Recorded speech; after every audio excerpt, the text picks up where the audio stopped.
देखिए परंपरा, विश्वामित्र जी स्वयं राम और लखन को ले जाकर बताते हैं यहाँ ताड़का रहती है, ये भयंकर वन है, यहाँ राक्षस रहते हैं, और ये दिखाने का प्रयास कर रहे हैं, राम तुम जानो।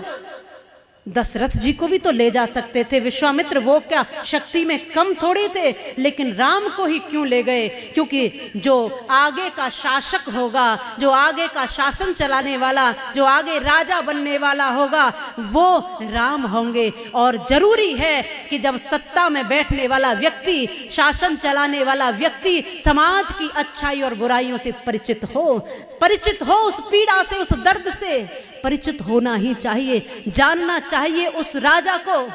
ये विश्वामित्र सोचते हैं कि आगे तो राम ही राजा बनेंगे, तो ये राम राजा बने उससे पहले ये जान लें कि इनके राज्य में कहां कहां दुष्टों का निवास हो रहा है, कहां कहां आक्रांताएं बढ़ रही हैं, कहां कहां राक्षस बढ़ रहे हैं, कहां कहां शत्रु बढ़ रहे हैं, कहां अशांति है, ऋषियों की क्या अवस्था हो रही है, यज्ञ कैसे विध्वंस हो रहे हैं, समाज में कैसे अशांति आ रही है। ये एक शासक जानना ही चाहिए, उसकी दृष्टि ये होनी ही चाहिए, ये जरूरी है। ये बताने के लिए विश्वामित्र राम और लखन को ले गए, क्योंकि युवाओं के हाथ में ही राष्ट्र का निर्माण छुपा हुआ होता है। दशरथ जी का तो जीवन जैसा था उन्होंने जी लिया, अब आगे आने वाला जो शासन होगा वो राम के हाथ होगा, इसलिए राम को मजबूत बनाना है। इसलिए राम को विद्याएं भी दी विश्वामित्र जी ने, राम को शस्त्र का ज्ञान भी दिया विश्वामित्र जी ने, और राम को समाज की पीड़ा और दर्द से भी अवगत कराया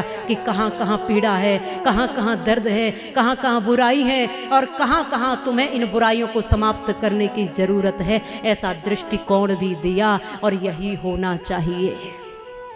बहुत फर्क पड़ता है जब राष्ट्र का शासक, जब राष्ट्र का राजा शक्तिशाली और मजबूत होता है, बहुत फर्क पड़ता है।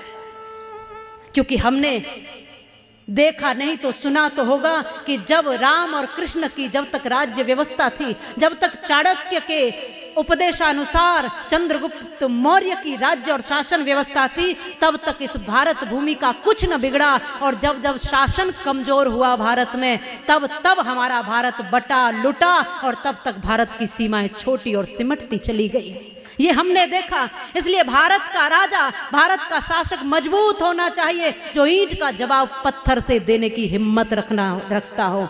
कायर नहीं होना चाहिए, कमजोर नहीं होना चाहिए, डरपोक नहीं होना चाहिए, निर्बल नहीं होना चाहिए, अहंकारी नहीं होना चाहिए, और ऐसा होना चाहिए जो इस मातृभूमि में लोट पोट कर बड़ा हुआ हो। ऐसा होना चाहिए जो सबके दर्द को समझने वाला हो।